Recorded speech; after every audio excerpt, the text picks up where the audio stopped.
All right, hello friends.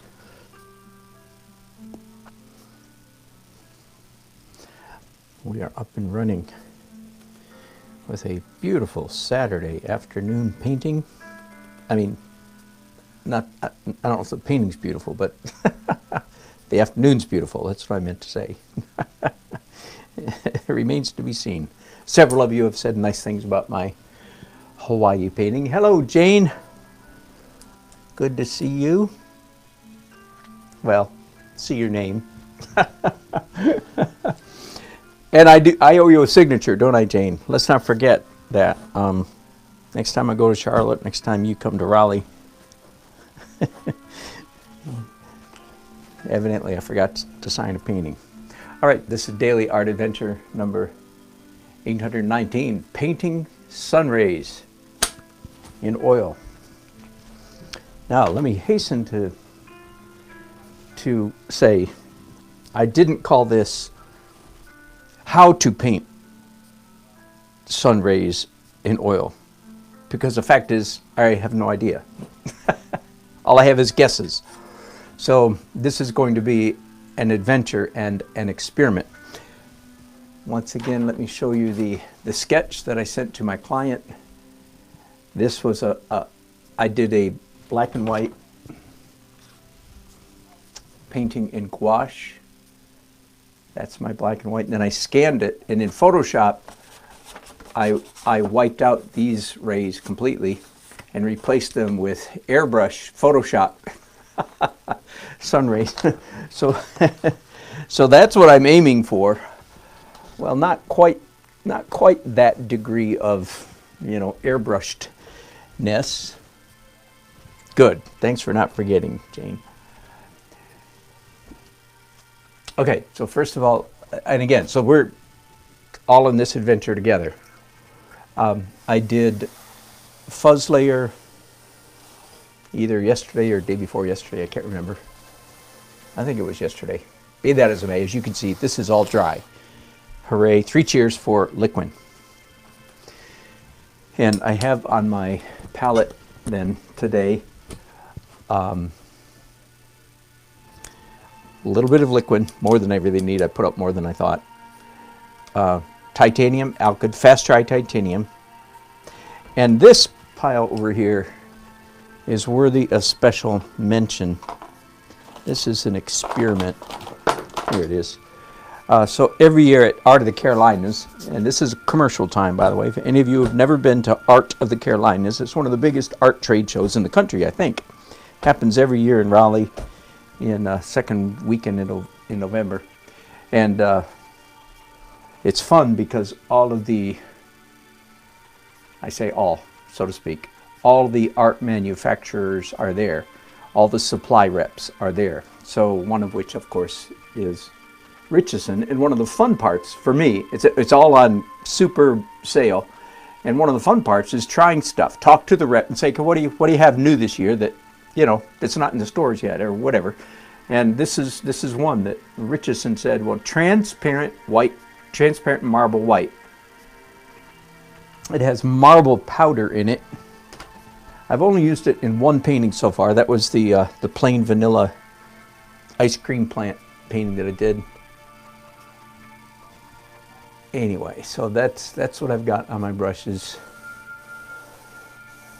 A combination of the marble white, transparent marble white.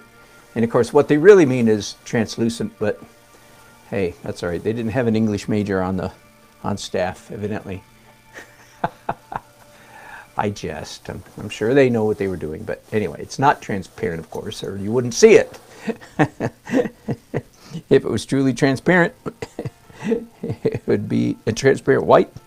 Anyway, what they mean is translucent. Now, I did discover, however, when I used this stuff on the ice cream painting, ice cream plant, ice cream factory, whichever you want to call it, I did discover that the stuff was dreadfully slow drying. As slow as titanium and possibly even slower. So that messed me up a decent amount. And so today I'm being a little bit careful to use liquid with it, because I do not want that extreme slow dry thing happening to me again. All right, so I'm using now a little bit of titanium, alkyd titanium, a little bit of translucent marble white, and a little bit of liquid. And my head is turning frequently. You can't see it, but whoop, whoop, whoop, I'm sorry. Oh, I did it again, didn't I? Hang on, sorry. I left you in the dark. All right, so here's what I painted while you weren't looking. Surprise! Sorry about that.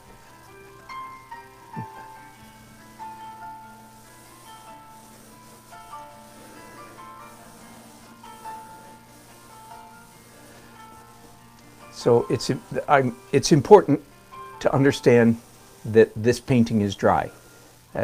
Because in my opinion, painting something like this is sort of like painting spatters, like spattering a painting. You don't really know if it's going to turn out. So I can wipe it off if I don't like it. So far, I like it just fine.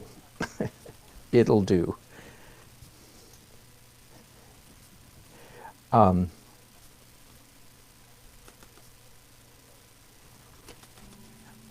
And also, the fact that everything under this is dry means that I can do what I'm doing, which is blend, blend, blend. So if you're wondering, as you should be, well, wait a minute. Wait a minute, Dan, don't you tell us all the time, don't you tell us that it's always about the brush strokes? It's always about interesting marks and interesting brush strokes, or energetic brush strokes? And I go, yep. I do. So what's the difference? Well, the difference is I'm painting sun rays. And the difference might be that I'm just not that good a painter. You know, let's just be honest here. Let's always be ready to admit, maybe I'm just not that good. Oh, I'm always ready to admit that. Oh, that sounded like a little bit of self-flagellation, didn't it? Well, that's enough of that. Let's get rid of that attitude.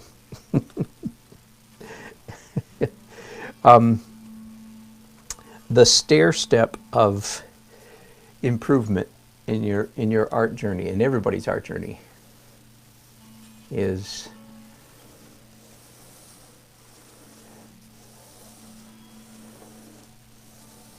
I was going to say 2 steps forward, 1 step back, but the ratio's not right. I believe the recipe or the formula for improving as an artist is more like 6, 7, 8 steps forward, 1 step back. And many, I'm going to take I'm going to be rude again. Oh, no, not again. Duck, he's going to be rude again. Oh, by the way, are you nervous? Don't be. This is all this. Good, Uncle, good to see you. Glad you need help on your cloud painting. I'm not sure I'm going to do you much good on your cloud painting, but all right, the formula, the stair step of improvement as an artist. And I say this because I know so many artists struggle with self-confidence and they fall into, as I did a moment ago, into self-flagellation or self-doubt and so on and so forth. And because, frankly, that's the human condition. And very often the person who's the most pompous, arrogant, bombastic in the room is actually, on the inside, he's the most insecure, he or she. That's why they are so pompous. Not always, but sometimes.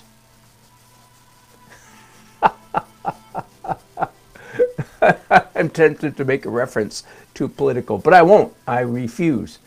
I steadfastly refuse. And no, you guys do not know what I was going to say. Anyway, I should have said that. I shouldn't even have said that much. Ta-da! Mop brush. So I do not know what I'm doing. I am just playing around. And I do have some mop brushes downstairs. I've used them periodically. But this one is from Uncle 60, woohoo! In fact, I have 2 of them. Because he knows I need 2 of everything. 1 for each hand. So this is just one use of the mop brush. It's not the only one, but it certainly is one for like achieving a soft effect. Let me tell you, very interesting. I don't think I've ever seen this again, but about 12 or 13 years ago, I took a portrait class from Daniel Green. It was just a real quick 3-day one. And he used mop brushes. He'd be painting on his portrait, paint. And then when everything, like when that layer was done, he would pick up a mop brush and just gently draw it across the face. I'm going to keep these dirty as is, because I expect to use those again. He would draw the mop brushes across to remove bumps in his paint. Isn't that funny? And not that he didn't like energetic strokes or didn't like impasto or didn't like pasta, either one. That was not the point. His point was he didn't want ridges from the brush strokes, from the brush hairs. He didn't want ridges in the under layers of his portrait, which makes a lot of sense if you think about it, right? Typically you want impasto, that means built up layers of paint, whoops, but you don't want it in the underneath layers, you want it on top. In fact, I'm running into that very issue right here in this painting because I have some thick bits of paint right here, and I'm trying, and here, and here, and here, and here. Okay, finger paint, never paint with your fingers. Unless you're me. Anyway, that was interesting. So that's another use of the mop brush. Okay, so I do always say, whenever I use my fingers, I tell you not to use your fingers. And that's because most of you shouldn't. And that's because most of you have unwittingly put cadmiums or cobalts, cads or cobalts on your palette. So that's when you really don't want to use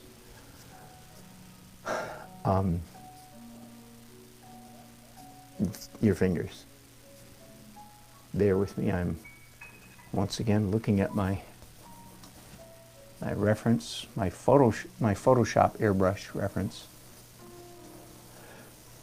Now, let me tell you where I think I'm going with this whole thing. I told you at the beginning, I don't know how to paint sun rays. I don't remember the last time I tried to paint sun rays, like big, stark ones. Little ones, yes, but nothing like this. Nothing like, Albert Bierstadt-ish sun rays in a painting. So I honestly don't remember the last time, or if I ever have. I probably have, I just am forgetting. But anyway, so I'm not presenting this like as an expert, like I know what I'm doing. Not at all. I'm presenting it like, well, let's see if we can figure this out together, so to speak. So I'm offering to screw up right in your presence.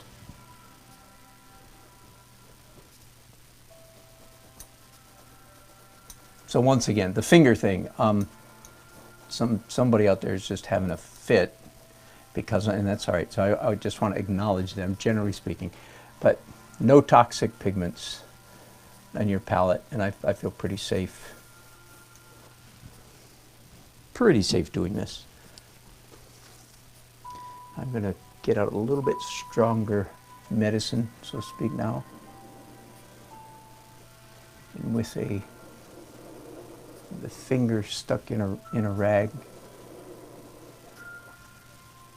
Remove more paint. Yeah, a little bit here. Let's soften that. That's too hard. Okay, I was going to say, where do I think I'm going with this? Now let me stand back and see if I like that.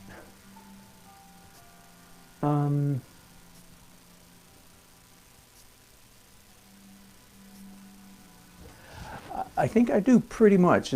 As far as the, and again, I'm looking at my reference, which is over here. Okay, there we go. See, that's hanging, taped up on my bookshelf right to my right there. I think I like it. It's just a little too strong. And for me, at the moment, I feel like that's a good problem to have, because I feel like taking some off is fairly easy. Now, as far as drawing goes, it's imperative that these lines all converge at the same point, which would be actually, I think, about here. Well, hang on just a second. Let me pick up a yardstick. Let's actually see. Whoops, see if I can figure out. Let's first of all put it right on the edge of the canvas. Nope, right. It's not as I thought. It's not on the edge of the canvas.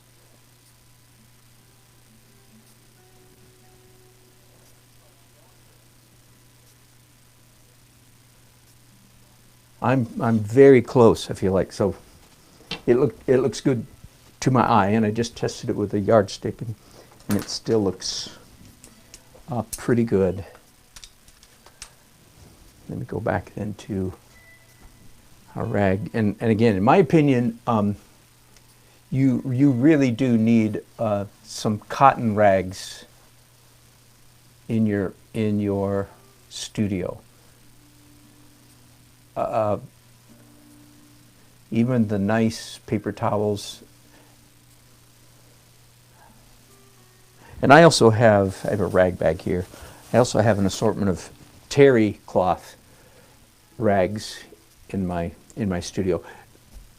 This kind of rag, it has more of a tooth to it, so it lifts, it scratches, it's more scratchy, so it removes more paint per stroke. Does that make sense? But I don't think you can beat a real cotton rag. So the commercial there is cut up your underwear. Sorry, I guess I'm talking to the guys. Guys' underwear. Cut up your t-shirts. Okay, girls, you can cut up your t-shirts too.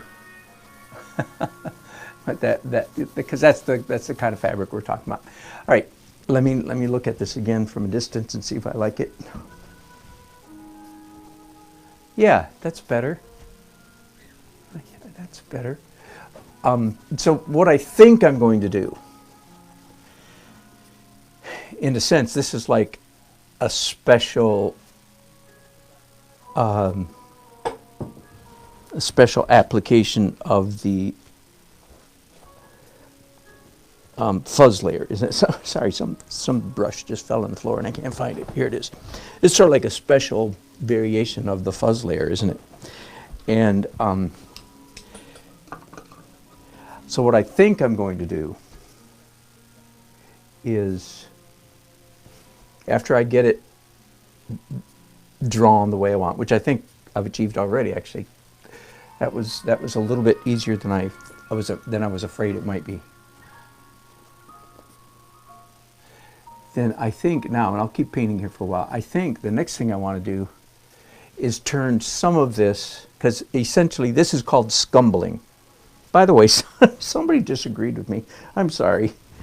And every time somebody disagrees, I give their argument consideration. He said, "This is not scumbling, it's scrubbing." That is most certainly not scumbling. I don't know if he used that tone of voice, but it sounded like it. So I gave that some serious consideration. And if you're listening to me, I did not respond, I don't think. First, I did respond with a blistering response, and then I decided that was not very nice. So I deleted it and didn't respond at all. But I did consider that what my viewer said was correct. He was talking about one of my, not a recent live broadcast, but one of my historical broadcasts. He said, "That's not scumbling." Anyway, it is scumbling. Ladies and gentlemen, to scumble, it's real simple. It's opaque paint. You could call it dry brush. It's opaque paint applied very thinly by scrubbing the brush across the surface of the painting. That is scumbling. Now, it might be that in some strange corner of the world, in northeast West Virginia, or northern South Dakota in Hoople, that's a joke for a few of you, nobody knows PDQ Bach. It may be that some art teacher somewhere is declaring strange things. But anyway, sorry, I'm getting too deep. I'm responding to my, one of the things I've learned from the feedback and from the feedback in to my videos over the years is that evidently in different pockets of the world, different things are called different things. And that's all of humanity is that way. So that's no big sin, and it's no big surprise or offense. But if you want to be an educated person, part of the process of becoming, so to speak, educated is being relieved of your provincial views and becoming more cosmopolitan, understanding what terms the larger world uses. All right, I'm getting way too deep into this. This is scumbling. All right. And as I say often, scumbling is a very helpful tool, but generally speaking, it leaves a texture on the canvas that we don't find particularly, and by the way, while I'm talking all this, I'm overdoing this, so hang on, that we find not particularly winsome. Human beings don't like, I'm saying, and I don't think this is a matter of opinion. When I say it that way, it's because I'm trying to get away from, well, that's your opinion. No. I'm trying not to espouse an opinion here. I'm trying to speak, generally speaking, universals. Human beings don't like, this is not pleasant. I'm not sure why. Anyway, so then the next statement is, so you see I intensified I don't have to tell you that, do I? I intensified the sun rays up here, and I think that's nice. All right, so we find scumbling not pleasant, but now I'm wondering, so normally what I would do is I would paint what I then, in contrast to scumbling, which is opaque paint applied extremely thinly, which produces this scrubby, scumbling texture. I mean, you know what it looks like. I'll bring you in just for fun, even though you don't need to, but I'll let you see it up close just for a second. Okay, so this texture is okay, I want to say, but it's just not great. We don't find it attractive. Anyway, so I'm repeating myself. Whatever texture that is, we find it non-winsome. So generally speaking, what I recommend is after a session of scumbling, you come back and do what I call real painting, quote unquote, real painting on top of the scumbling. Now, what is real painting? Now, for that, I do have a definition. It's very simply, real painting is,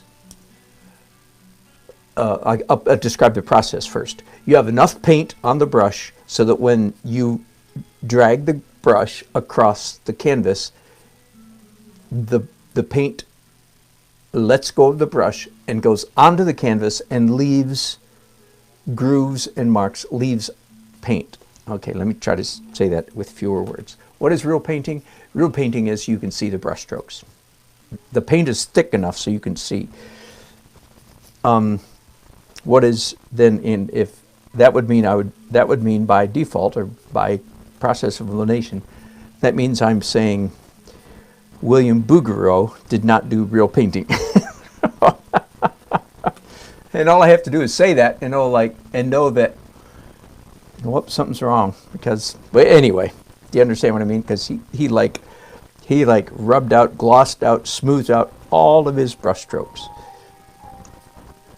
Almost. And that's what I'm going to say. It's actually, nah, almost he did. Anyway, if you don't know, William Bouguereau, Bougereau, Eauu. Remember, in French, all the letters are silent. So when in doubt, just add more eaus at the end. Bouguereau. Okay. You see this little mess I'm creating right here? It's a mess I'm going to have to clean up. What I'm trying to do is match in an opaque form, that is in an opaque layer of paint. I'm trying to match the color that's already there.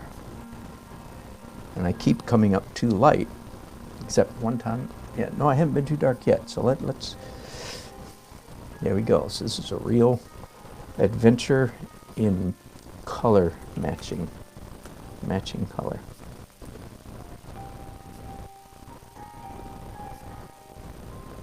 I'm close. It's still too intense, so I'm picking up. What's my favorite color killer? Raw umber, right? Student grade raw umber's my favorite color for knocking down chroma. Don't we all like to knock down chroma? We got out of bed this morning, stretched and yawned, and said, oh, what I want to do today is knock down some serious chroma. All right, I'm getting closer. Still a little too light. Wow, I can't believe it. So I'm adding some ultramarine to that. This is pretty boring broadcasting, isn't it? I'm spending more time looking at my palette. Okay, more ultramarine and more raw umber. Now let's see. Ooh, much better, much better. So what I'm hoping I can do here, folks, is cover up most of the scumbling that I did. I don't have to cover it all up. Little bits of scumbling here and there is fine. I don't usually explain that too carefully, but little tiny bits of it is fine. We don't like to see big areas of it. So what I have done finally is matched. I don't know even how well you can see this. In a way, it'd be good if you can't see what I'm doing, because I'm trying to be pretty subtle. If I can pull this off, I will be really happy. Pull what off? Let me describe it again. Okay, pull what off? The answer, here it is.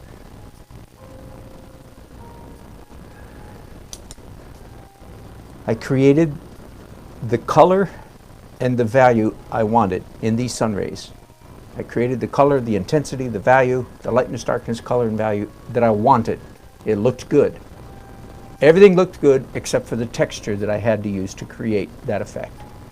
So now I'm trying to come back with quote-unquote real painting or thick paint. You can say thick paint. And match the color I achieved through scumbling. Color I achieved through scumbling. Match it with thick paint so that it doesn't have that. So it looks like I painted the sun rays. Does that make sense? Because in a sense, I didn't paint the sun rays, I scumbled them, which is, great for achieving the color and the value and the intensity that I wanted, but not great for making a good-looking painting. You know what? This is crazy, but I am stuck, and this is a very rare moment. I absolutely need some Viridian green right here, and I don't have any Viridian green upstairs here in my studio, so bear with me for a moment. You guys stay here, look at my empty studio. I'm going to run downstairs as fast as I can and get a tube of Viridian green or something like it. Sorry about that. I'm in the hallway, running across the balcony, running down the stairs, clippity clop, clippity clop. Now I'm in my downstairs studio, turning on the light. I'm opening my oil painting drawer. There we go. Turning off the light. Running up the stairs. I don't know if you can hear me or not. Turning off the light in the kids' room. I do that about 15 times a day. All right, I'm back. Here's what I wanted, indeed.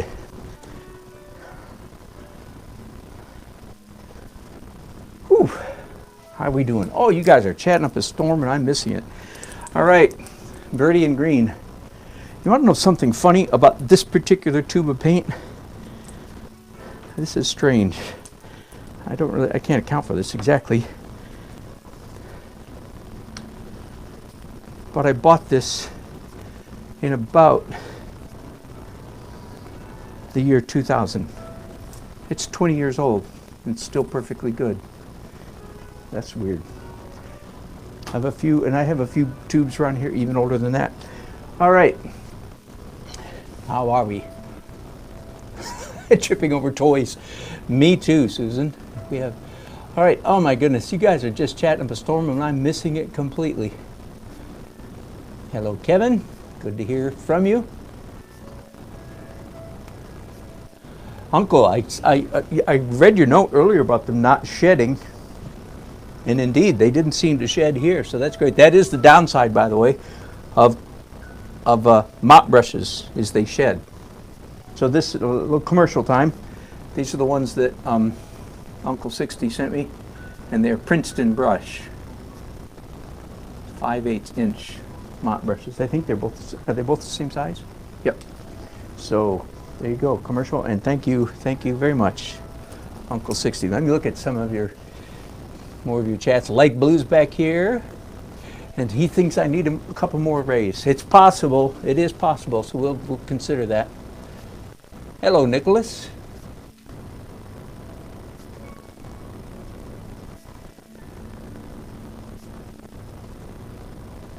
Oh, we're getting static here. I don't know if we've been it the whole time, but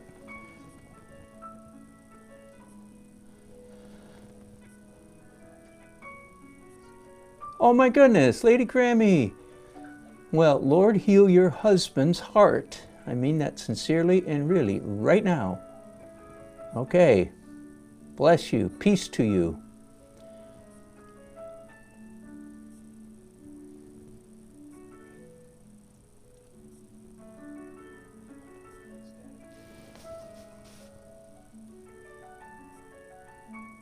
Oh, light blue is talking about having impasto underneath. Good point. I think I have a better one, but your point is well taken. Using a palette knife. Let me. I didn't do it here, but I do sometimes. Let me show you a tool. I'm in my little knife box. There we go. Okay, now this one happens to not be connected to an X-Acto knife. But you do need a curved blade in your studio for scratching off dry underneath, ridges of paint underneath that you don't want. You can't do it with a straight blade because the point will gouge into the canvas, into the paint. Option number 2 is if you have a decent like this. I have no idea. It's probably a cheap knife, but it's quite sharp. And again, curved blade. So there you go. So if your paint is soft enough that you can do it with a palette knife, by all means, go for it. But I have these blades right here. I have some, of course, I'm in my upstairs studio, and I have them in all of my painting kits. All right, back to the business of painting. Thank you all.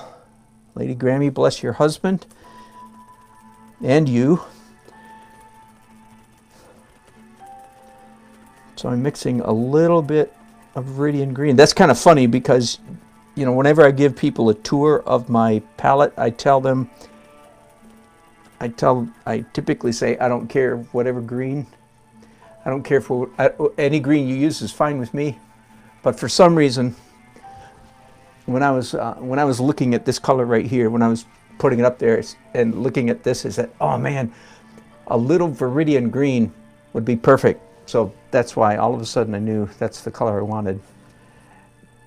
And I don't know if any of you there would be willing to look up, is Viridian a one of those warning? No, it says, you know, it's got the non-toxic symbol on it, so I think it's probably all right. Something in the back of my mind says, I read somewhere you need to watch out for Viridian. I mean, you know, it's hard to know how to take all that stuff. I don't know about you guys, but you know, anyway, that's as far as I want to go with that statement.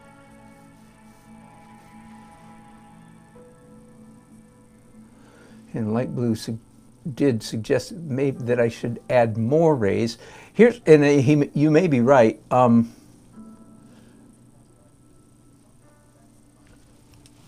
My impulse generally is I don't want to overdo it. It's easy for sun rays, in my opinion, might be worthless, but in my opinion, it's real easy to overdo. I compared it the other day to painting sun rays to painting a rainbow.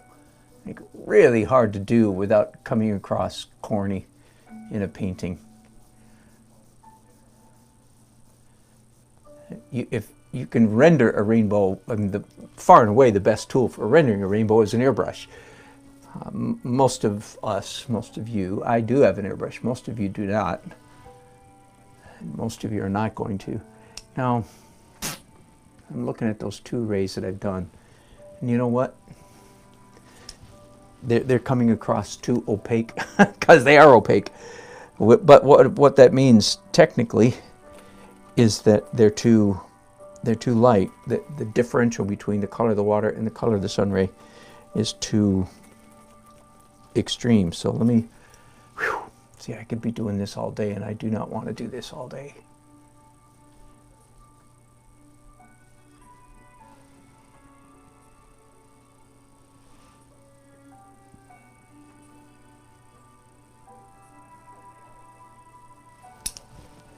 And I wonder if I can pick up a small dry brush and just use that to fuzz the edge. The answer is yes, I can. Well, I knew that I could. I just didn't. What I meant was I wonder if it'll look good. I think so.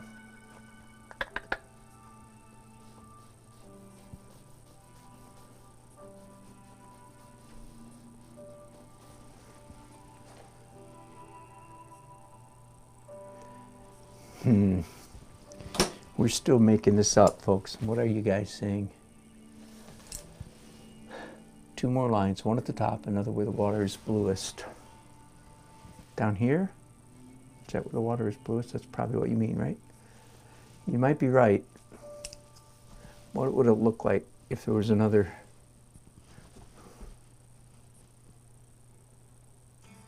I do feel like 2 more would be too much.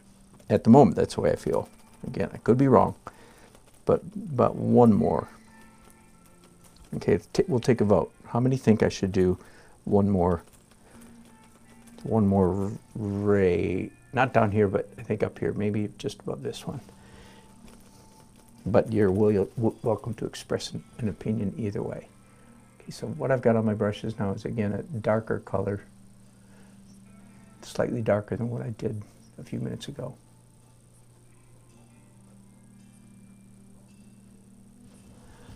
And then a brush that is fairly dry.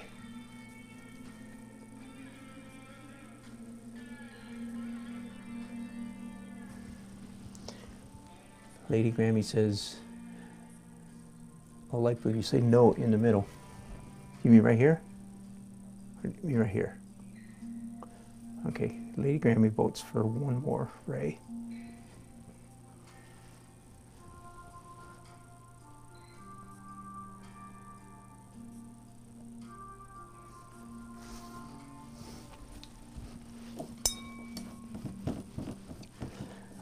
I want my blending brush to remain fairly dry.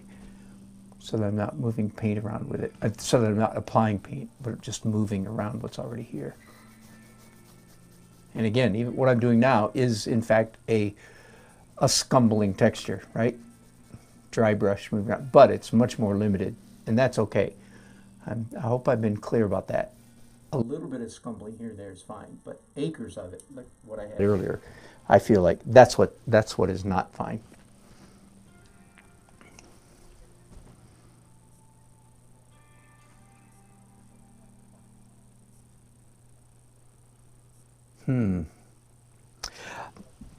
I think I won't achieve the effect until I paint up here. Okay, that's what I'm going to keep these brushes with the medium blue on it. Let's pick up a couple more brushes to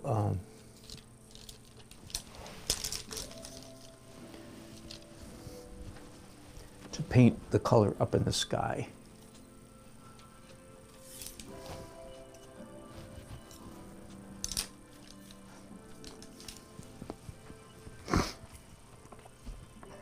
So I'm going to mix up another pile of paint to try to match this right here.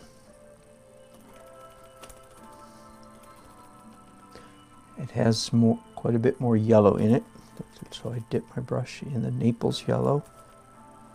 And of course, it's quite a bit lighter than the blue that I have been using.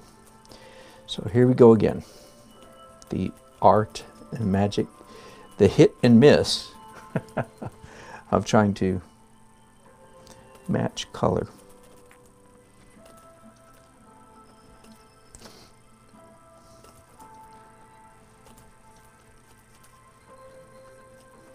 I was hoping this was going to be a really nice and short broadcast.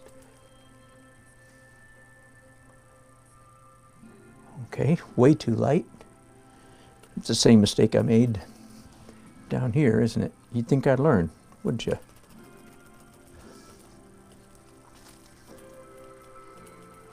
Okay, I'm going to go all the way to what I think is too dark. And put it on top of, oh yeah, that's way too dark. Good. Okay, I haven't lost my marbles. That was too dark.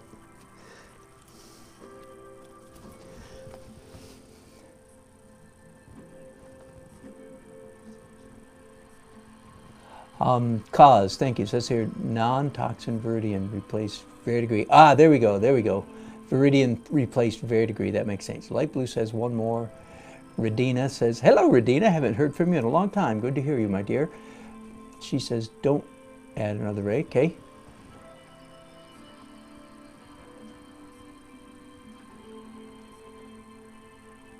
Excellent, thank you, Uncle, also for that.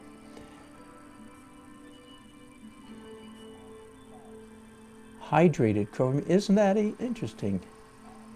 Because chromium oxide green is a very dull army green, brownish green, very opaque, very flat, but hydrated chromium oxide makes a viridian green? That is interesting. Wow. Thank you all. Glad to hear it. Okay, so viridian green is okay. Okay, now that's needs to be more yellow. Whoops. And I just picked up probably way too much yellow. Yeah, I did.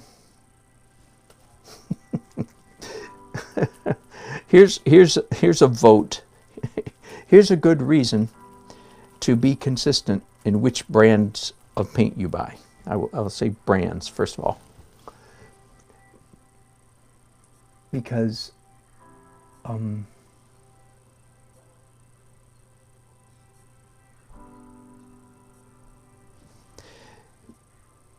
different brands have different colors, of course. Not all, you know, like a raw umber, for instance, does not look the same in every brand, and to some degree, every brand is like that. But even more so, not every brand has the same, either the same pigment content or something. So what makes me think that is, I just a minute ago dipped my tip of my brush into Maples yellow, and it came up way too yellow. It's like, whoa, it was too much of a good thing, you know.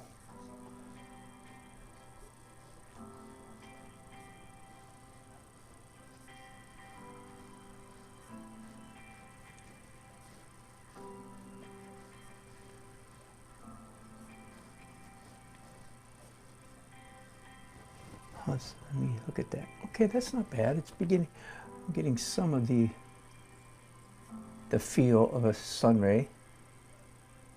At the top of this is way too hard, by the way. That's going to change here in just a second. Pick up my blending brush, which I want to keep pretty clean, so I keep rubbing it on a rag over there.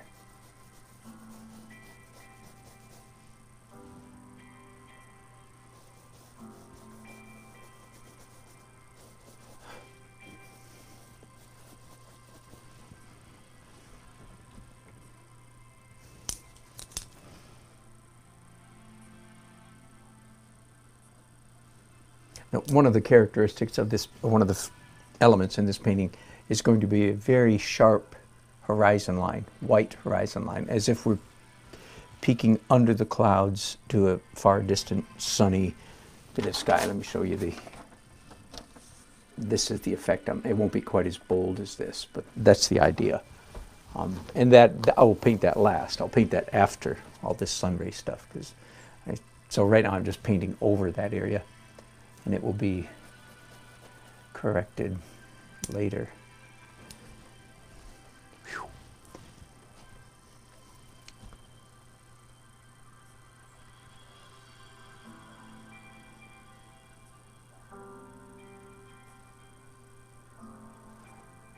I think every once in a while you guys can hear my music, and every once in a while one of you asks about the music. I'm going to give credit where credit is due. 6 or 8 months ago, maybe a year now, I don't know. I pay $15 a month to a service called Epidemic Sound. I think they're out of Scandinavia somewhere, and I think I read that they have over 30,000 tracks, all different styles. 95% of whose styles I have no interest in. But I have found it quite, so it's copyright released music. Again, so my $15 a month pays them so they can pay their artists. Does that make sense? And I have found it quite a satisfactory service. Just in case anybody ever wonders what's playing in the back. I'm assuming you can barely hear it, which is about the way I want it. I'm not trying to.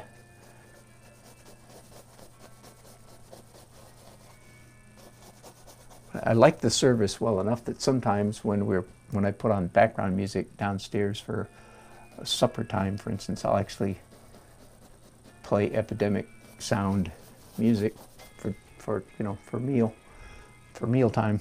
So I like it that well. So that's a good.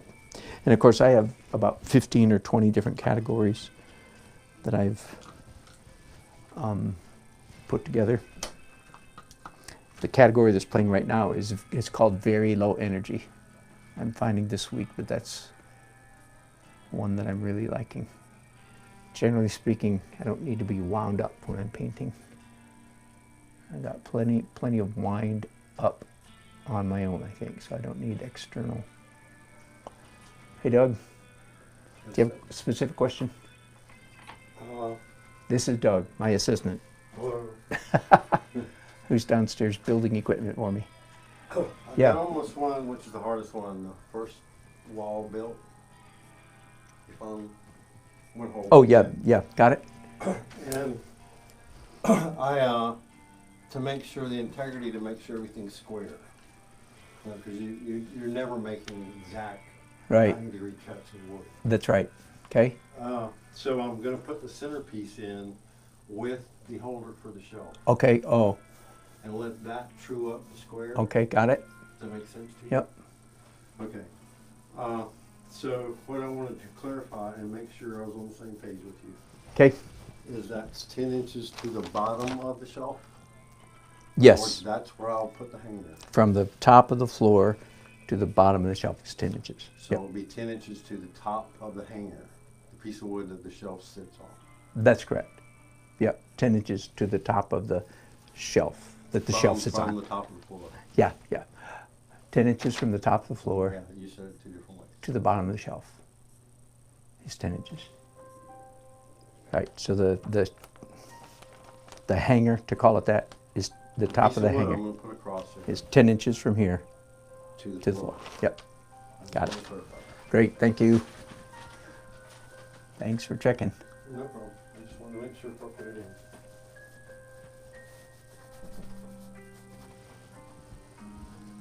I'll introduce you to Doug formally some other time. He's been my partner in crime for about 15 years. He's really good at building stuff. He's an electrician and a decent mechanic and carpenter. Anyway, so the two of us put our heads together. Most of my easels that are built, not my great big huge one, I did that. Well, he's helped retrofit it. Anyway, and what he's down there building right now is actually a piece of sound equipment. Okay, let me.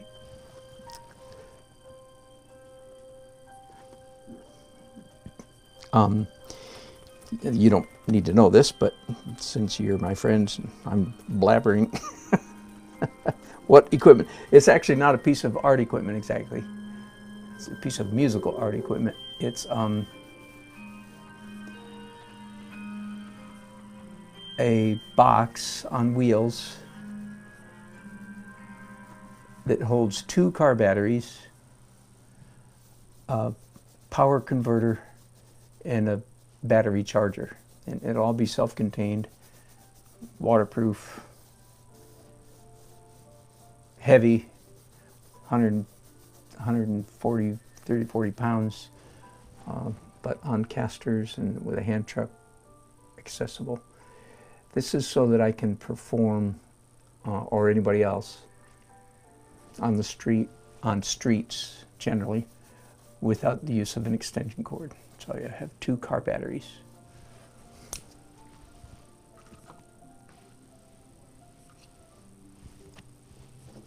So that's what he's building. It's been a piece of equipment I've needed for a long time. Finally getting it done. In our city, as in, I presume many, you can play on the streets, so to speak. You can play on the sidewalk, you can perform, but you cannot use an extension cord because you can't have an extension cord dragged across the sidewalk, you know, to come up the front of the drugstore, for instance, quote unquote, because somebody will trip over your extension cord. I remember years ago as a much younger man thinking that's ridiculous. Who could possibly, you know, not be able to step over an extension cord? And then now my mom is 94 and my mother-in-law is 93. And now I realize, oh, an extension cord is kind of like a high hurdle to 94-year-old. So there you go. So learned a lot, about a lot.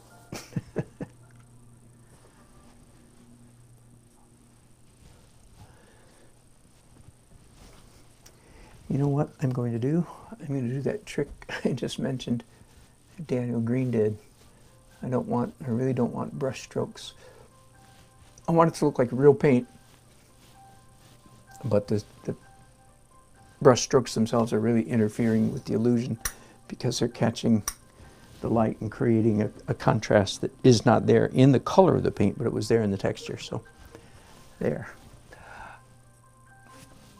I'm feeling a little bit, what's the word? Awkward about the length of this broadcast. I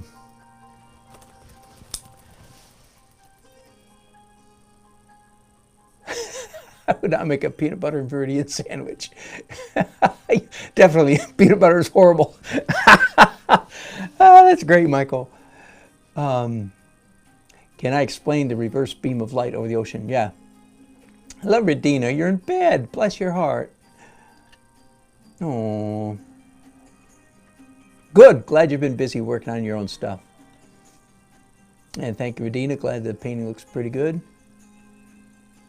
Susan asks, what instrument am I playing when I play that stuff? That is a good question.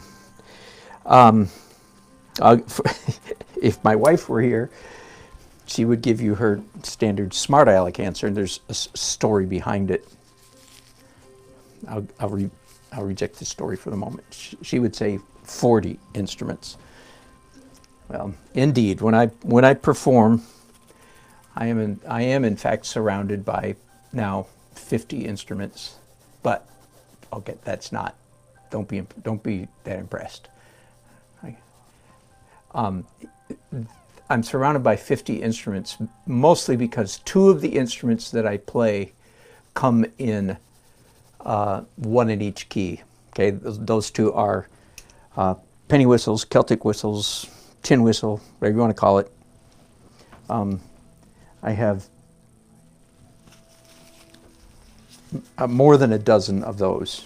I only need 12, one for each key, but I have different styles, in different keys. Anyway, so that's, and then harmonica, and I have 18 harmonicas, some high, some low, some major, some minor. Otherwise, I would only need 12, but I have. So that accounts for many of the 40. But let me give you the more accurate answer. I work most hard on one instrument, and that is the trumpet. And a trumpet, indeed, is an instrument that you have to work hard on, or you don't play it at all. Either you play it a lot, or you don't play it at all. This sort of, in fact, I've got this little saying that if somebody says, "Oh, I play the trumpet," and you ask them, "Really? When was the last time you practiced?" A trumpet player would actually say such a thing, by the way. And if the answer isn't either today or yesterday, then the response is, "Oh, I see, you used to play the trumpet if you didn't practice as late as yesterday." So that's and the French horn are the small mouthpiece brass instruments are the craziest maintenance. So I try to practice every day. I just about make it, not quite. And then the other instrument that I work hard on in seasons is guitar. Mostly classical guitar, but that spills out into some steel string, 6-string guitar, and some electric guitar. But mostly classical / jazz / kind of flamenco-ish stuff. And saxophone and flute. I guess that's about it. So by the time you add all that up,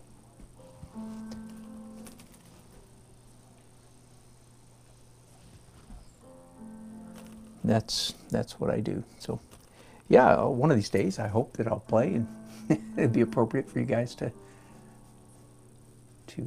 hang out, listen.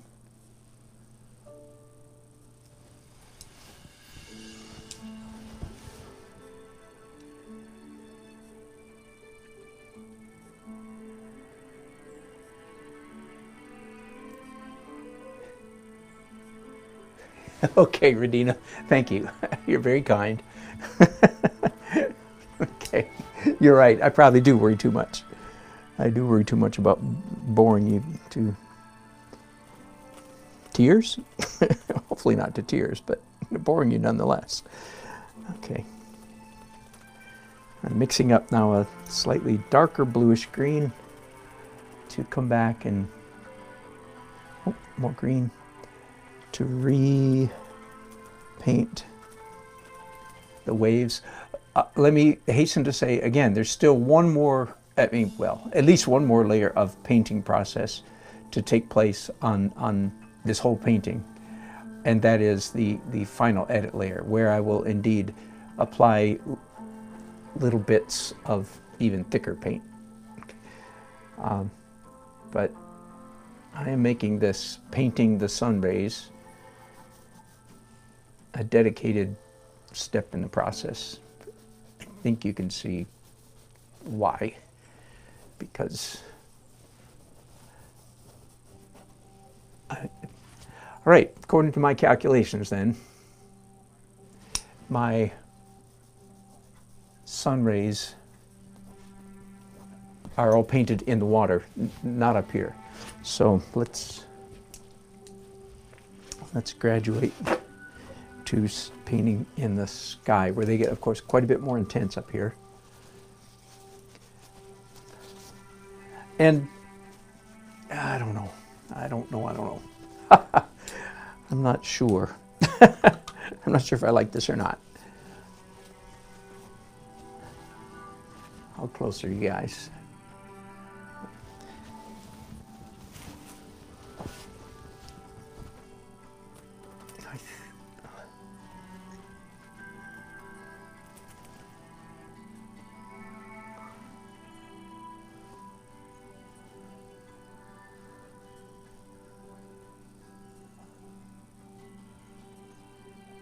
What I'm doing right now is real painting, interesting mark painting, messing up my, if you will, rather surgical neatness that I've been working so hard to produce in the last 30 or 40 minutes.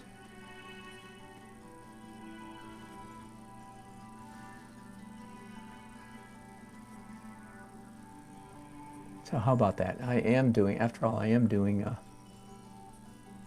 interesting mark painting, but at a very subtle level, right? Oh, that is much better. Whew. What a relief.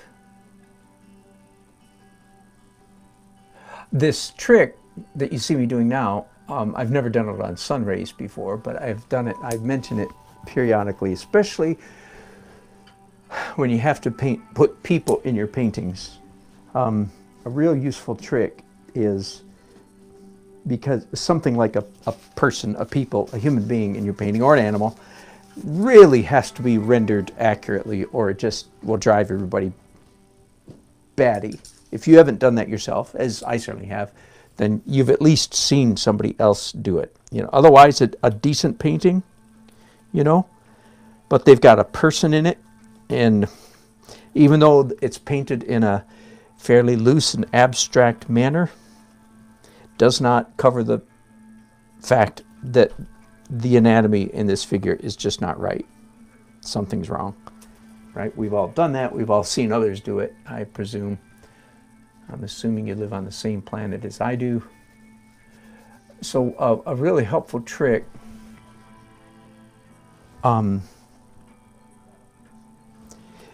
is to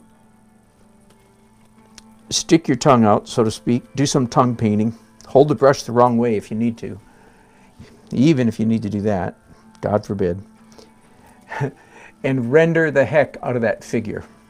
Get the figure right. Draw the dang thing. Get it drawn right. Take as long as you need, and forget all this stuff about interesting marks and all that kind of stuff. Are you with me?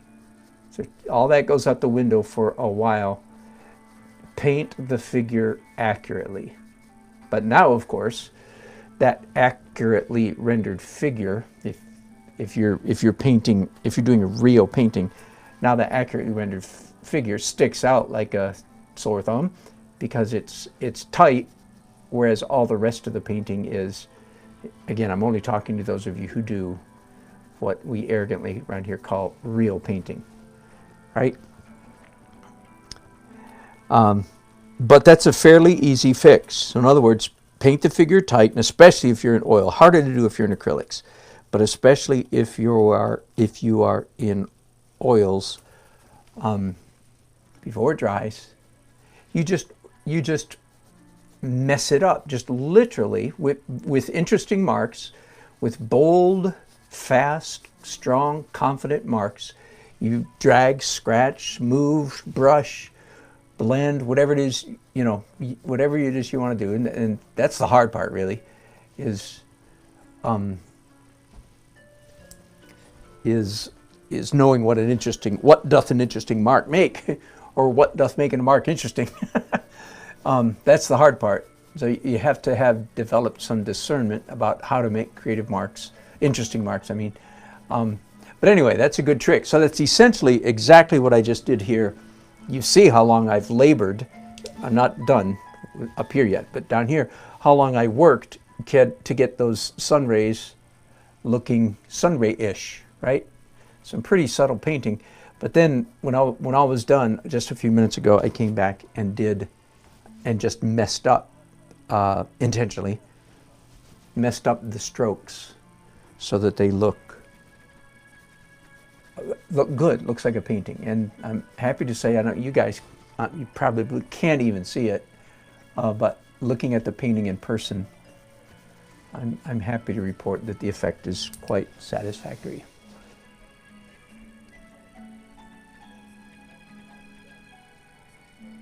Susan, that's exactly right.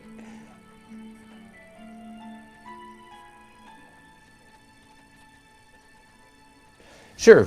Let's back up and let you guys look at it. Thanks, Regina. Good idea. And hang on. Let's point you straight at it. And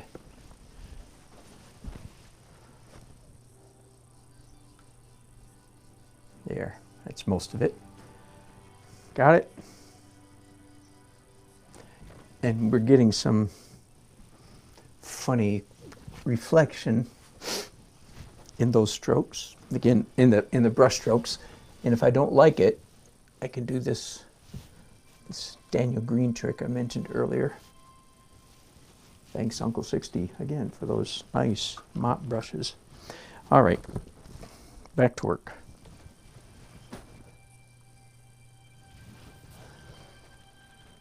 Thank you, light blue.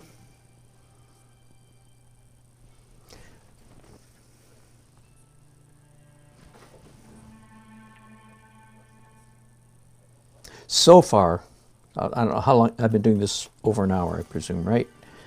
Maybe an hour and a half, I don't know. But I am happy to say that this has not been as problematic as I was afraid. So, good job. So now I can change the title. I won't. I could change the title to How to Paint Sun Rays in Oil.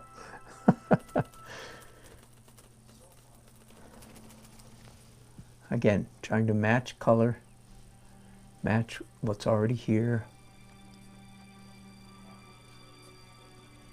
Although I confess now I'm actually cheating a little bit. I'm intentionally shifting the value a little bit.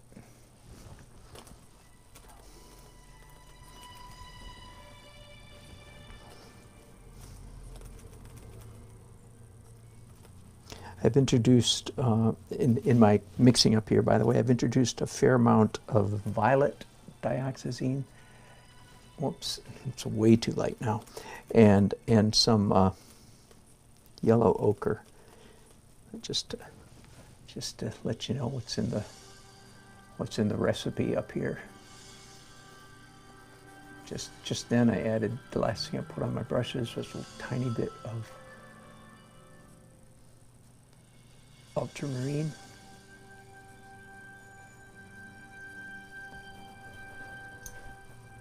A little bit of finger painting.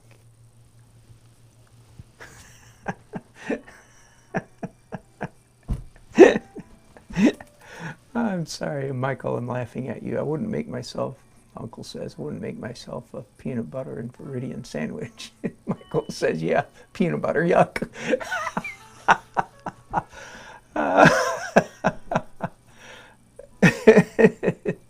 I'm easily entertained. I could laugh at the same joke for quite a long time. A sign of mental health, I hope.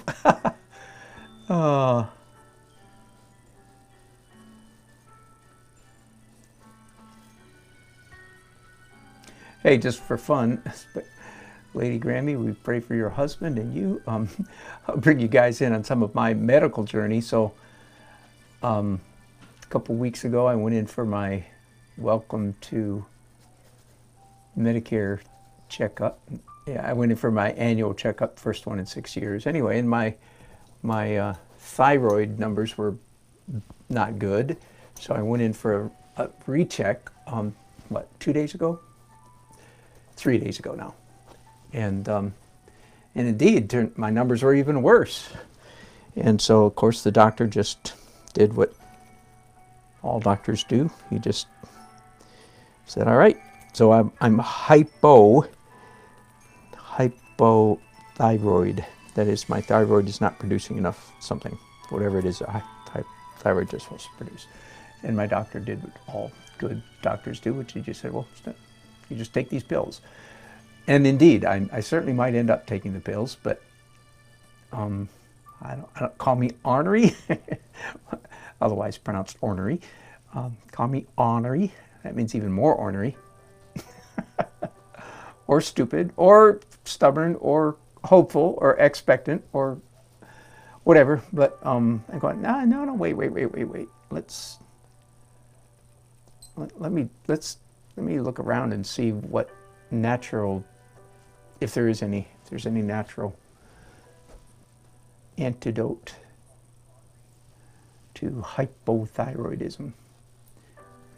I've got the prescription right there waiting for me. I can go get my Synthroid. I Googled whatever. So what are the side effects of Synthroid? And of course there are a whole bunch, but generally speaking, they don't look like they're too bad compared to most.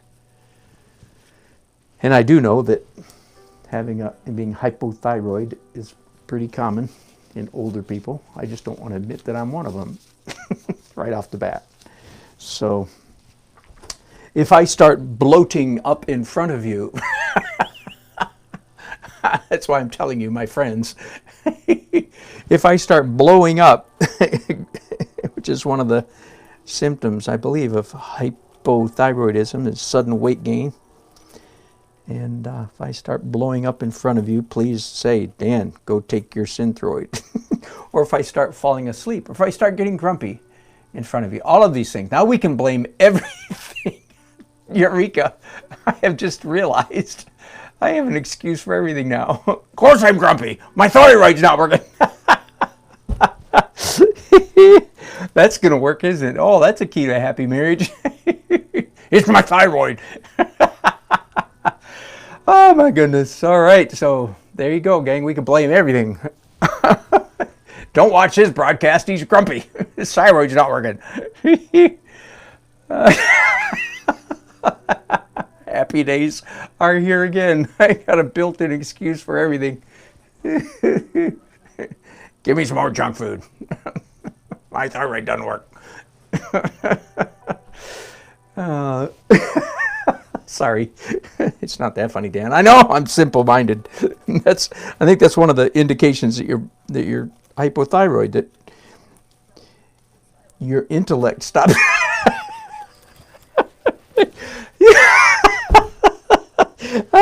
I can't even get it out. There'll be no end. There'll be no end to it. He used to be a nice guy, but then there went his thyroid. Now he's pretty stupid. I'm sorry. You know why my intellect's going, because I laugh too much. Oh my goodness. Oh. Sorry. I'm not really sorry. Don't believe it for a minute. Oh. Oh, good grief. What are you guys talking about? Nobody's paying any attention to me. $88 for a mop brush? Whoa.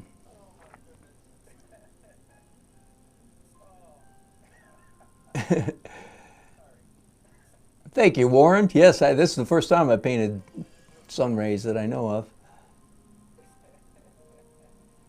Yeah, Radina, she's cheering. Yeah, do natural first, and then take pills if I have to.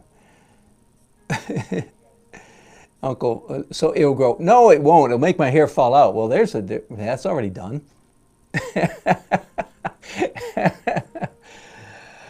Oh, $88. joking. Oh my goodness.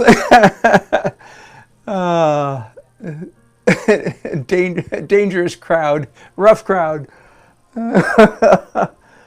Oh, okay, so my hair's falling out. That's check, that's done. That's one of the, I think, one of the indications of hypothyroid.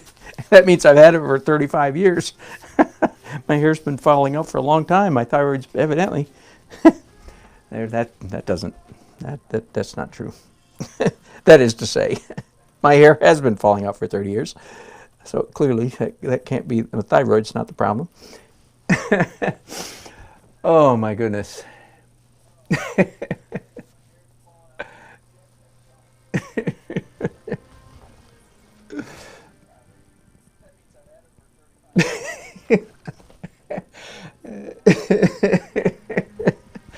Okay, Uncle's joking with light. Yes, I caught that. I caught that, Uncle.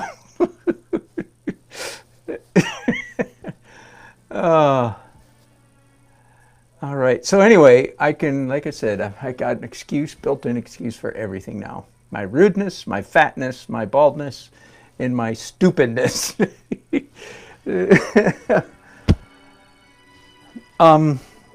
And golly, I'm just about done with my sun rays.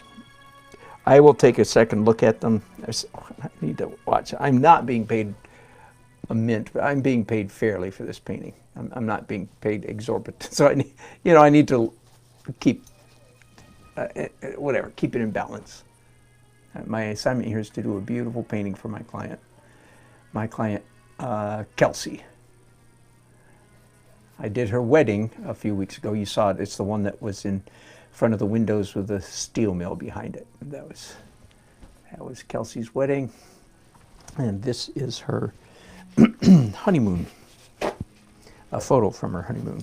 Kauai, the westernmost, I think, island of Hawaii, a very famous valley. All right, I think I'm ready to do some. Let's move. Let's keep going here. Let's get some other stuff done.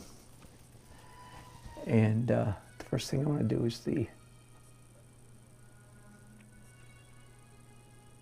horizon. Oh, and I'm not sure I answered a question. Why is there a line of blue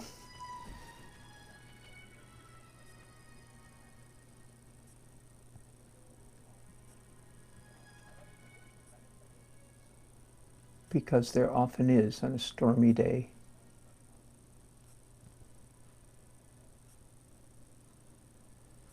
We're seeing just the little bit of light escaping underneath these big storm clouds.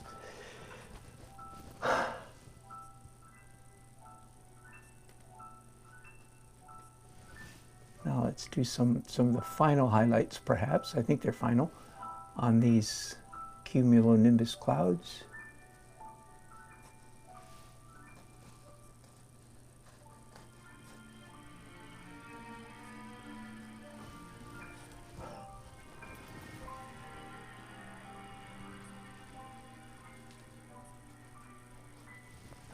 I mentioned briefly near the beginning of this painting, I don't know which broadcast it was, but I mentioned a principle that I often operate by in painting. I called it, when in doubt, go real, or when in doubt, go realistic. When you're unsure about a painting,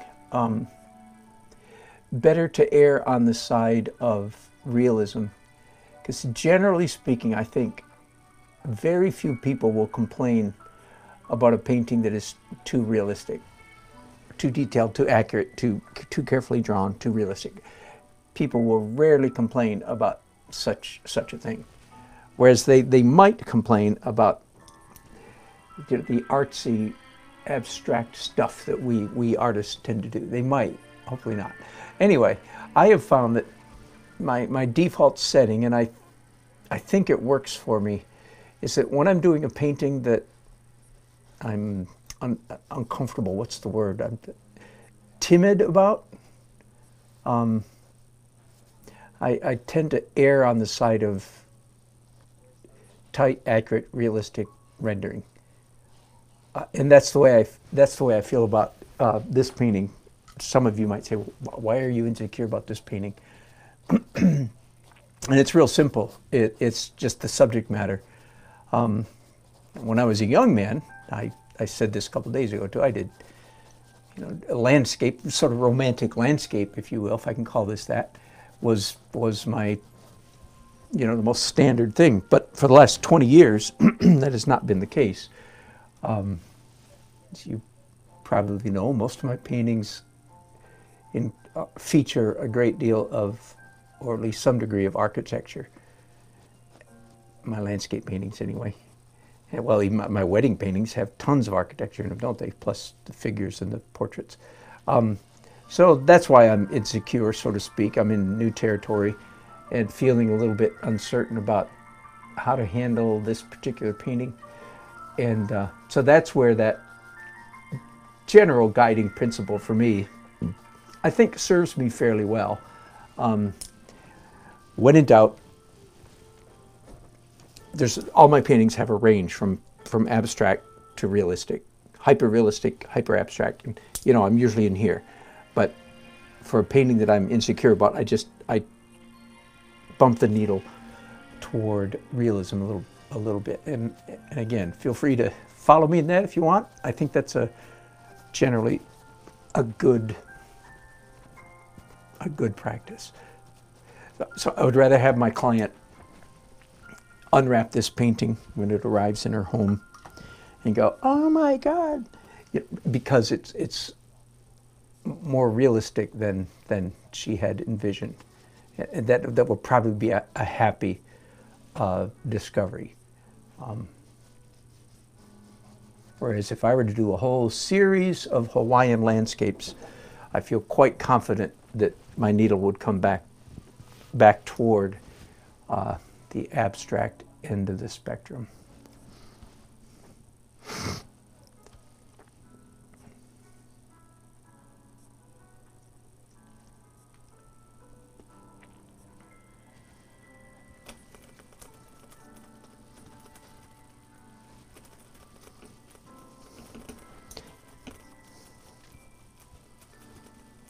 Mixing up a slightly duller, bluer, dirtier highlight color now to do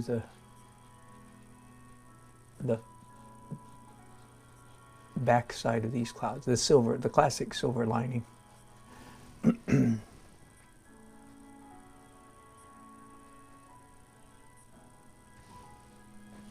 Whoops, sorry about that. I was off camera for a while there, wasn't I? Sorry about that.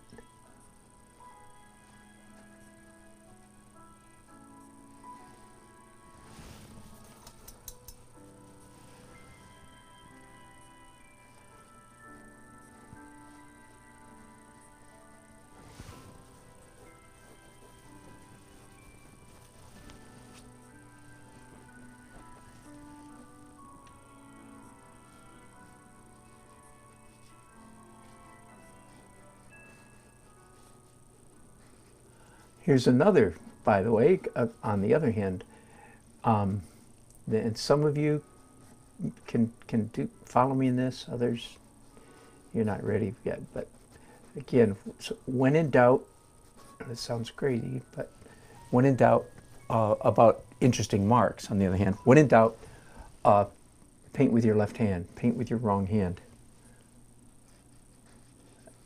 And I don't mean that I'm in doubt, but yeah, I'm keenly intent at the moment to make interesting marks. And indeed,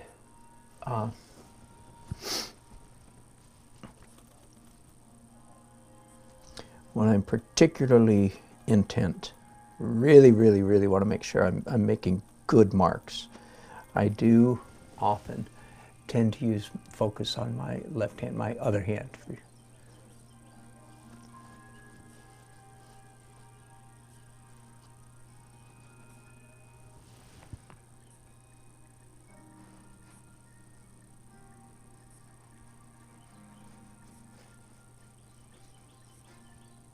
your left hand, or your wrong hand as the case may be, your left hand can do things that your right brain, or that your left brain can't explain. Your analytical left brain can't quite go there. But in hindsight, as after you've done it, you go, oh, wow, that's a nice mark.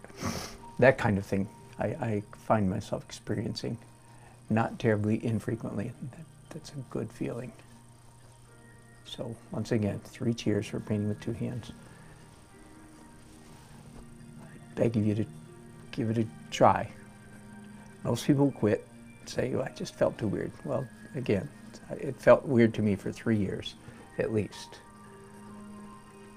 But for some reason, I could see the improvement that it made in my painting, even though it felt weird. So to me, it was worth pressing through.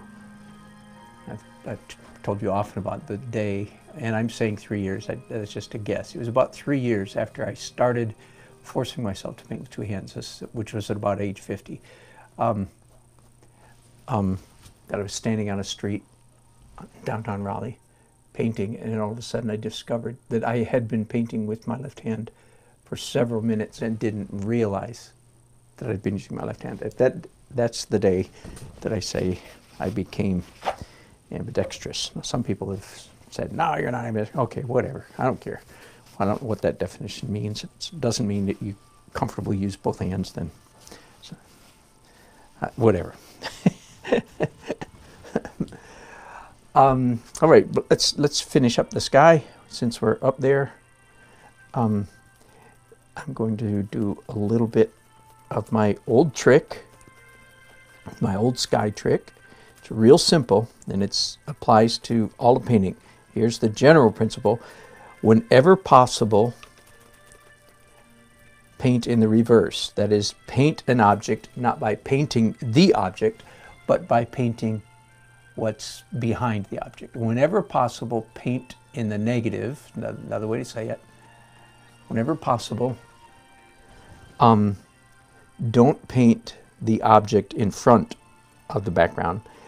Whenever possible, render the object by painting the background. Okay, that is what we're doing when we do traditional sky holes, which I try to call tree holes. So is my head in your way? Almost. So that's what I'm doing right now. Everybody knows, right? Everybody knows that this blue sky is behind these clouds, right? Right. Therefore, you paint them in reverse order, not in the intuitive order. Your normal, again, early journey painter tuition would say, oh, if the blue sky is far away, then you paint that first, and then you paint the clouds on top. That would be, if you will, ordinary painting. And you can certainly achieve a high degree of realism, but realism is not our highest value. It is a value, but it's not our highest value. A higher value is beautiful painting.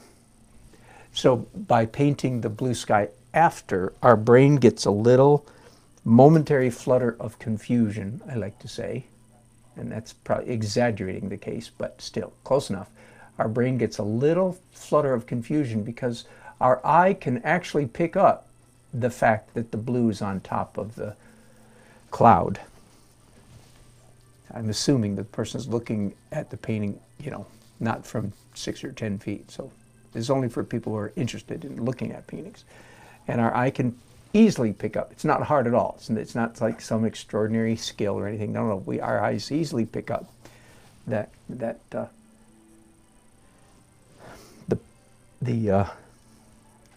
on a second, that the blue of the sky was painted later than the gray or the white of the clouds. And that creates a momentary flutter of confusion. It's like, wait, isn't it the other way around?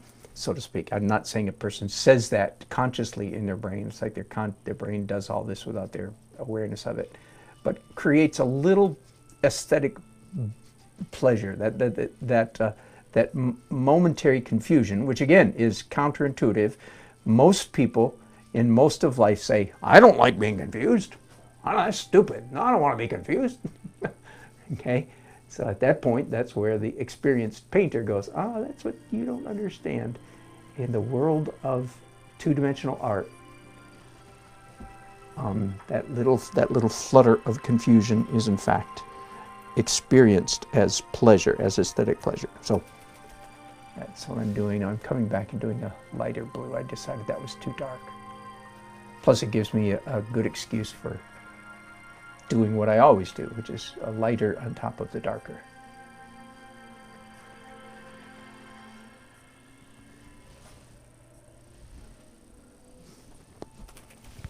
I'm guessing that once I get this real sky blue, see the blue that's up here until now. Can you see it better here? No, it's still bad. Sorry. Anyway, the blue that is, say, up there, that's all underpainting. And it looks pretty blue, doesn't it? It looks quite blue. I'm not going to, by the way, I'm not going to paint over all of that. I'm going to paint over a little bit of it. It looks quite blue, but it's actually fairly muted compared to what it could be. And I'm going to unmute it a little bit. Susan, what do you play? I think you've told us before. Is it piano? I should have asked you that way back when you made that comment. You may not even be here anymore. I don't know.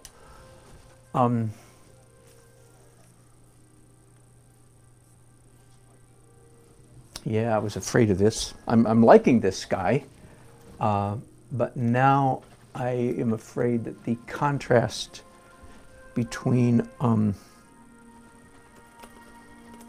my blue sky and my gray clouds is too great. The clouds are too dark, so not a terrible problem. That's too light. So I'm going to try to lighten the clouds up a little bit. Generally speaking, lightening part of your painting is not very difficult because it's a one-step process. You can just lighten it and you're done.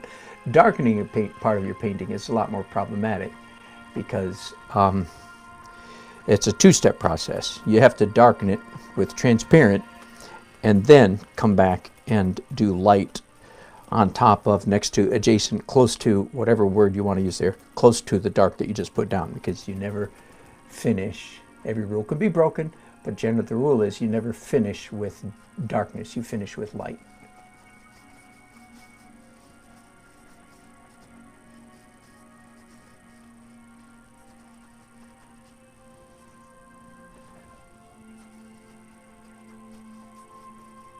Well, the good news is this is giving me, my clouds were a little bit flat before. Now I'm having the fun of adding considerably more dimension to them.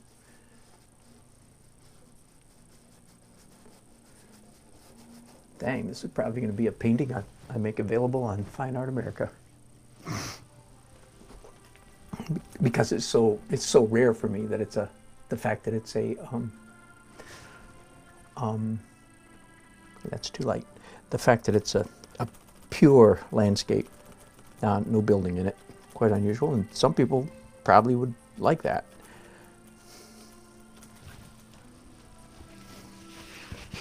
I hope my client likes it. I do have one complaint about this composition, and I feel like there really wasn't much I could do about it, and I don't necessarily want my client to hear me say this, but it's okay. Kelsey, if you're listening, it's okay. My one complaint is that it's a little bit symmetrical. You know, the valley's almost right in the middle. Not quite. There's the middle. And it's here. So it's okay, but big hill, big hill. The composition is a little bit too simple. My excuse is, if I have one, my excuse is, that's what my client asked for. This is a very famous view of a very famous valley. I'll show you the photograph. I haven't showed that to you today. So there's the photograph, and that's what it looks like. It's very, very distinctive. So it's part of the nature of doing a commission, in a sense, right? You have to do what you're told. That's part of doing a commission. Or you can choose not to do it. You don't have to do anything, of course. You can say, no, I don't want to take that commission. Or you do like me and say, yeah, I'll take that money happily. And of course,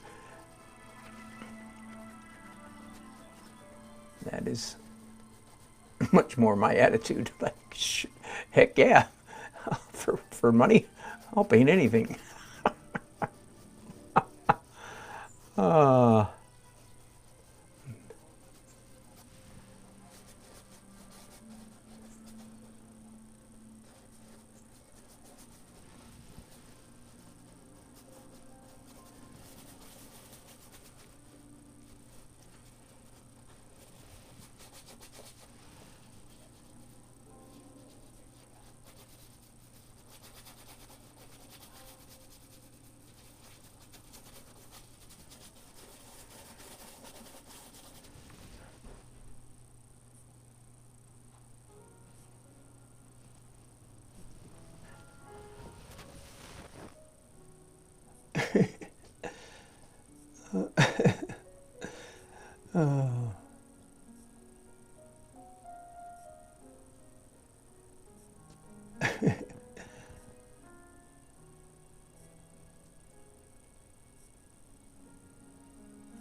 Uncle asks, will the sun ray reflection on water be slightly bent?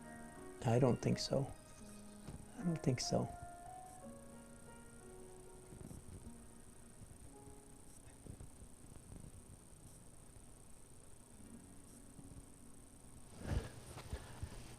I'm not sure I like the color that I just put down up there. So let's, while it's still wet, I'm going to add a little more ultramarine to it. It's slightly darker and slightly cooler, slightly purple, more purple-ish.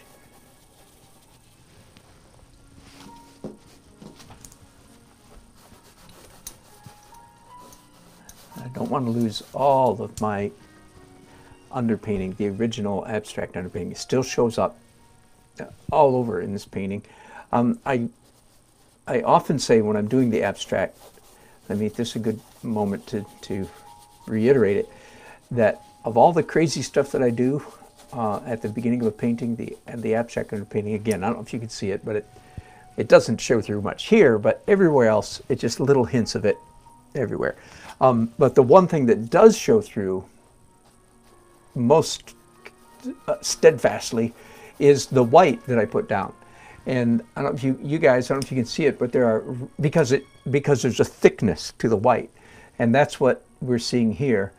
And again, counterintuitive though it be, this texture underneath my painting, I like quite a bit. I feel like it works. It just gives us variety, and there are mostly in the form of ridges of paint. I certainly imagine that some non-artist might look at those ridges and say, "Oh, it's too bad that, it's too bad that he had those, that the canvas wasn't clean before he started, or something like that." It doesn't take me much imagination to. The same people that would complain about my drips. It's got drips in it. Would be the same people that might complain about my underneath texture. But if I get the chance, I will tell them, no, that's very intentional. It's all about our eyeballs playing, enjoying, in some cases, surprises, enjoying little surprises.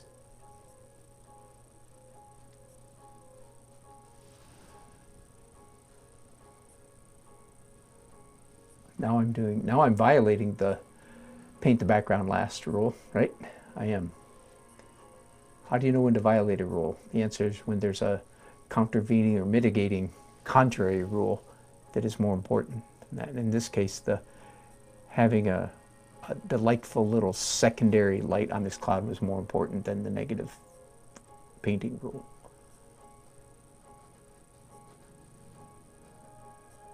How do you know when to break a rule? When it doesn't work. In other words, all right, I'm quite happy with my sky. I'm going to do just a few more minutes and take a break. Goodness knows I need to get away from my fumes, yeah. Get away from my fumes, get away from my thyroid. Did you know I had a bad thyroid? Yeah, I do. Yeah, I do. That explains a lot. I found out yesterday. I wrote the numbers down. They're around here somewhere. It was not extremely slight. They said it was elevated, but they didn't tell me what the numbers were. And I called back and said, wait a minute, elevated. That could mean 0.2% or it could mean 10,000%. Which is it? And they gave me the numbers. I was like, oh yeah, that's noticeable.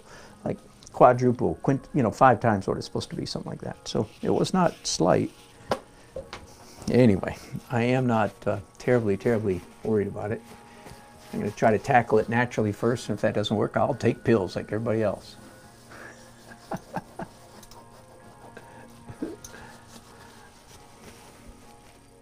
All right, I think I do need a break just for mental break reasons. No, I don't need to go to the bathroom, but I'll do that while I'm taking a break. There. I think I'm pretty happy with the sun rays. There they are, kind of up close. There's the whole painting at its current state, and maybe the sky is completely finished. I like it. Of course, there's going to be intense light and detail right in here. Some intensity in the waves, and then everything gets very quickly diffuses from there. Much of this may be already completely finished. I don't know. I can't make that judgment. I really do like the hidden edge, the lost edge. Sorry, artistic term. I like the lost edge up here. I'm going to come in and do just a couple little bits and pieces that will be visually fun. But generally speaking, I'm going to keep that edge lost all the way out here, right? Same thing. The same thing is happening here. I love those. At the moment, those are my two favorite parts of the painting. Is the atmosphere edge, soft edge that's happening right there. That's what a beginner would mess up on, frankly. Okay, and then same concept over here. This is where a beginner would mess up. It would be sharp, like cutout construction paper edge, because that's absolutely the way it is in the photograph. See, when we look at the photograph, it's like, oh yeah, that razor sharp edge, and that's what a beginner would paint. Oh, wait, hang on. There we go. That's what a beginner would paint. Same thing over here, right? And if you're in the first half of your art journey, that's your job, is to paint exactly what it looks like. And no apologies at all needed. That is your job in the first half of your journey, is to paint the darn thing like it looks. And then you graduate. Not everybody does, of course, but most of us want to graduate to painting stuff that looks like paint, looks like brush strokes, looks like bits of color, and so on, that accidentally look like this valley in Hawaii. Whew. All right, I'm going to stop there. Thank you for your great company. Thank you for entertaining me with all your chats. See if there's anything I absolutely need to talk about before I go. Oh, Radina, yes, I did indeed get a new camera. It's still a Mevo, M-E-V-O. You can Google that, but it's a Mevo Plus. I'm convinced that it was one of those cases where they released, whoever they released the original Mevo, and then quickly realized they had made a mistake. It wasn't the connectivity wasn't strong enough. That's not the word I'm looking for, but that'll do.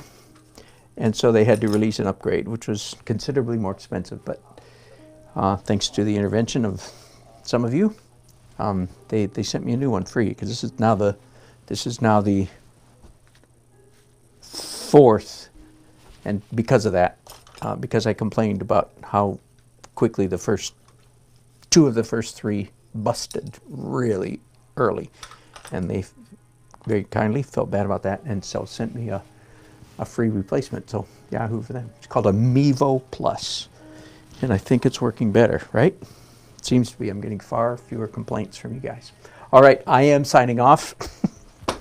I think the last 2 days I signed off too quickly, and you guys said, wait, ready to go. So this is me going. Bye. Don't try to stop me. This is it. This is the end. We're done. Whew. It's my thyroid acting up, making me act this way. Okay, bye.